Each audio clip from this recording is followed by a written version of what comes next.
Hello, guys, welcome back. Hope you all are doing well. Guys, in today's session, we are going to discuss the perception of feminism in India, which is the first chapter of GAP subject, which is Gender and Politics. So, we also discuss opportunities and constraints that are there for women in the Indian politics. So, let us now discuss what is perception. Women in India have been increasingly participating in politics, both at the grassroots and national levels, right? We all know that women are participating in everything in every level. Like we have even see state CMs also. So while there have been notable strides, there is still work to be done to achieve gender parity in Indian political representation. Here are some opportunities and developments related to women in India that we are going to discuss in our today's session. So before going into the opportunities and constraint, we'll understand what perception that we have in India for this feminism.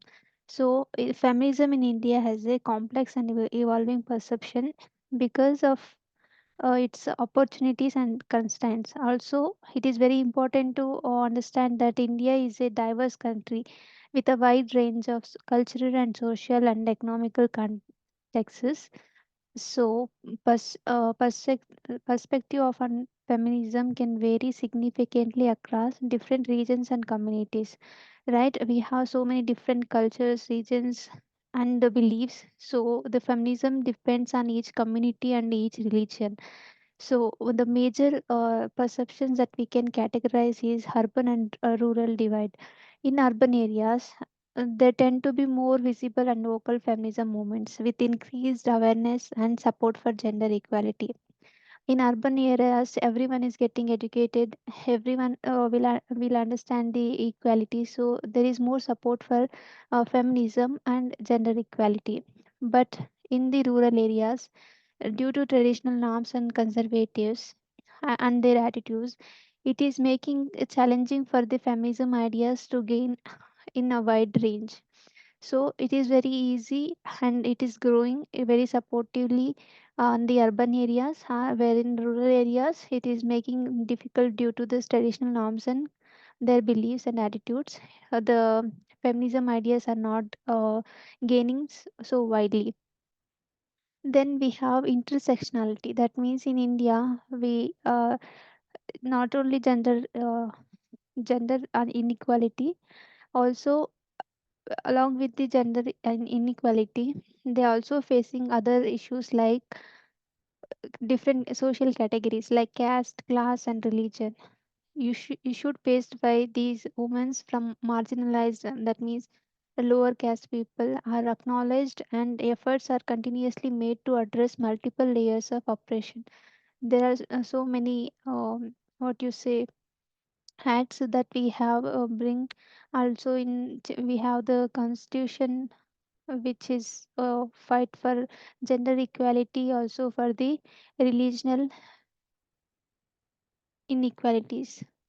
So this is another thing that we are facing it. And also media influences, how media plays crucial role in it. It means how media is shaping the perception of this feminism is majorly affects on the uh, this feminism in India. So some medias are continuously actively promoting the feminism ideas, but when in other medias are encouraging for the traditional roles, so it plays a major role in perception of feminism in India. So despite of progress of women in India from many parts of the world, including India, continue to face various constraints. That means challenges when it comes to the participating in politics. There are some common constraints that women are facing in India, which are like societal norms and stereotypes, which is deep rooted cultural norms and stereotypes always dictate traditional roles for women, placing expectation on their roles within the family and community rather than in political leaderships. So you all know that what role plays by men and women in the Indian society. Woman is actually told. to be do the household work, taking good care of children, the household stuff only. The man only can go outside and work. That is what is there in our traditional. So this will place a major, this has been a major challenging for women to come and participate in the political leadership roles. So this is one of the constraint that we are facing. And lack of education in some areas, women may have limited access to education, which can handle their ability to engage in political effectively. Education is a key factor, we all know, to empower the woman to participation in decision making process. When we do not have a proper education like higher education, we are not aware of our abilities. So it is also one of the reason why the woman participation in India is less. Then what other reason that we have is economic dependence. We all know, majorly when female are not working, they are dependent on their male family members for any financial things. So these women who are financially dependent on others like male family members may face challenges in entering politics due to concern about the financial stability and support. When they are dependent on others, they cannot confidently do what they wish to do. So this is one of the major challenge that women are facing to entering Hindi politics. Then violence and harassments in Indian politics. Women are facing like threats, violence, and harassments. This can include physical violence and online harassment and character assassination. So, due to this fear of such repercussions, can deter women from entering or staying in politics. So, this is another truth that we all should know that women are facing many problems like threats and violence and harassments in politics. So, this is also one of the reason why women are stepping back from entering the politics. Then limited access to resources. Women often have limited access to resources such as funding, networks, and political connections. Obviously, as we discuss, they will be independent on male family members for their finances, and when they are not going out and they are not working, they are not involving in public things, and they will have very less networks and also political connections. This is also one of the major reason for for the women to uh, stay back, or we can say it is one of the challenges to enter women into the politics. This lack of resources can make it difficult for women to run successful political campaigns as well. When they do not have proper fundings and networks and political connections, it is very difficult to run the political campaigns as well. It's very important for any political leader to conduct the campaigns and all. Without networks and fundings and political connections, it is very difficult for anyone to participate in politics and win. So these also, we have family responsibilities. As we discussed, societal norms and responsibilities, the traditional roles for gender, which is significant burden for the woman, like for caregiving and household responsibilities. Balancing both political career and with family obligations can be challenging and may discourage women from pursuing political roles. Even though if women are participating in politics, the significant rules which has been came from the traditional for taking care of the family members and also household responsibilities, handling both can be difficult for a woman to handle. So this may discourage her to not to continue in the political roles. And lack of role models, we all know that underrepresentation of women in Indian politics.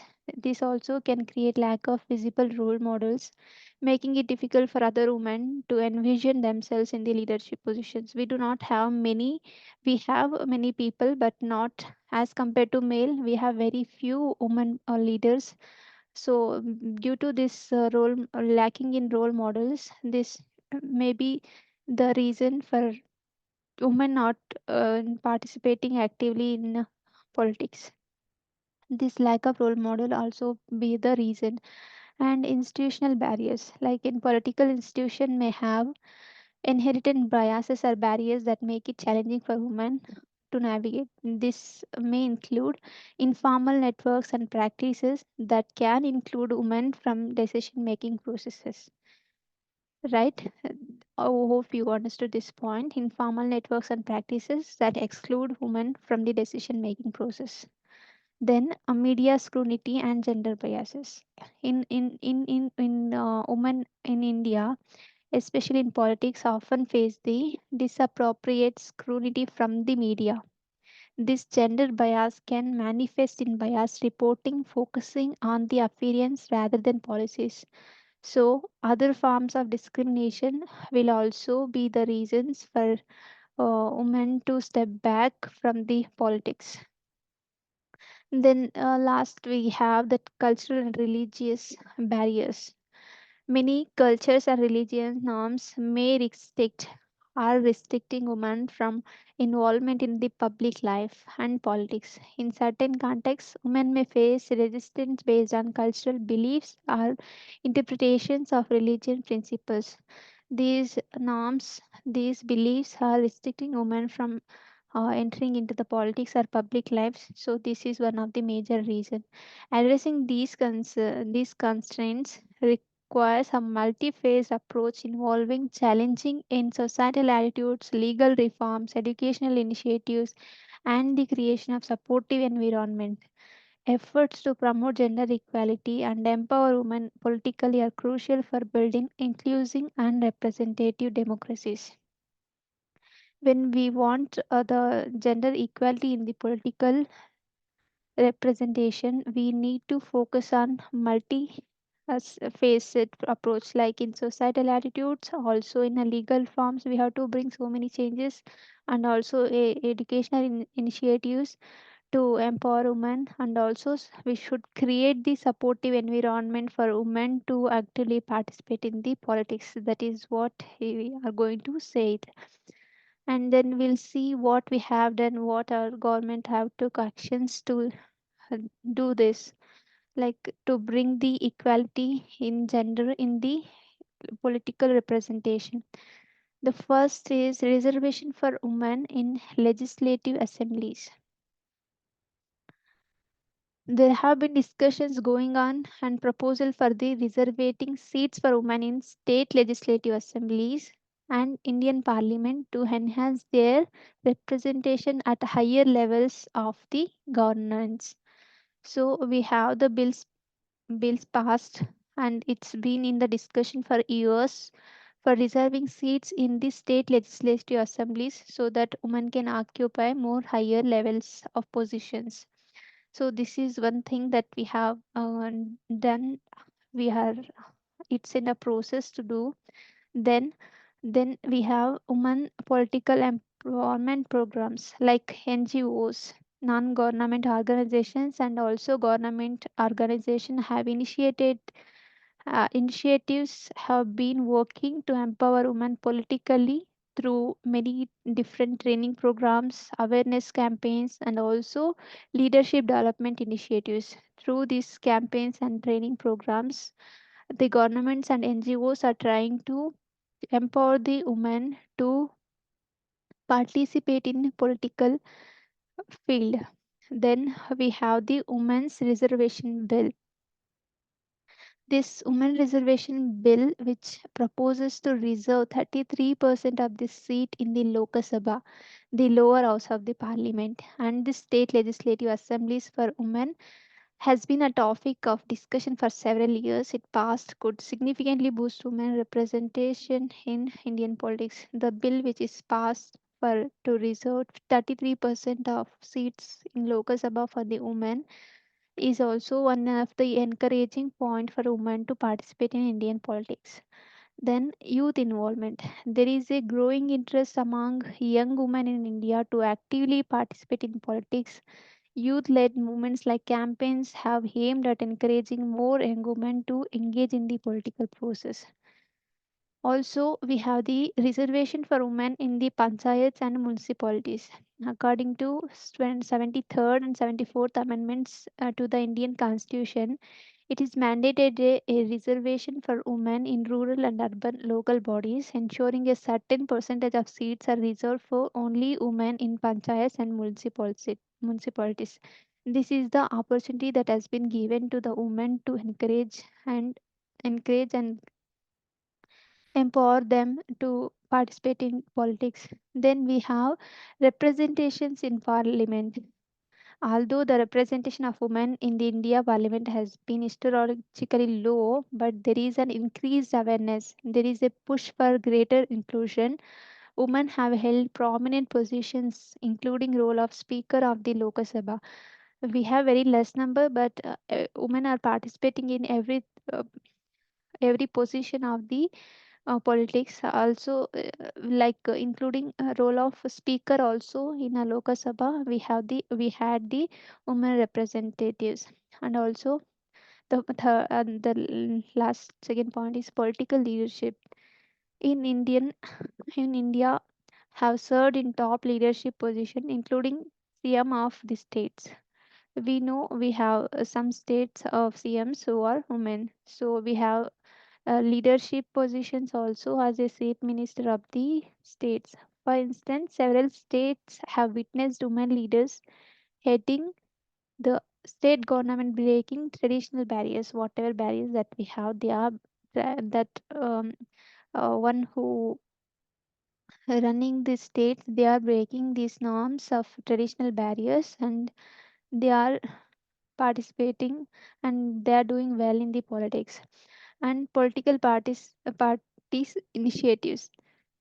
Many political parties in India have recognized the importance of women participation in in the politics, and they also taken steps to encourage and promote women within their ranks. Some parties are actively fielding more women candidates in elections.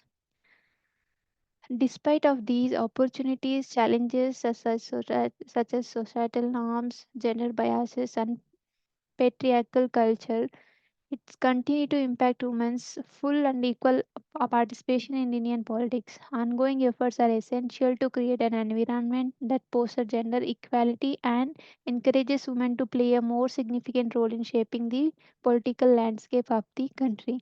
So this is all of for this session.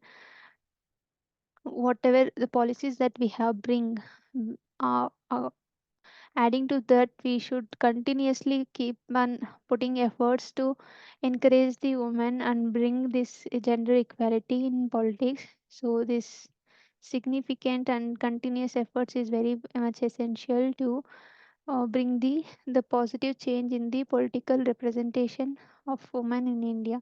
So this is all for this session. Hope you all understood. Thank you very much.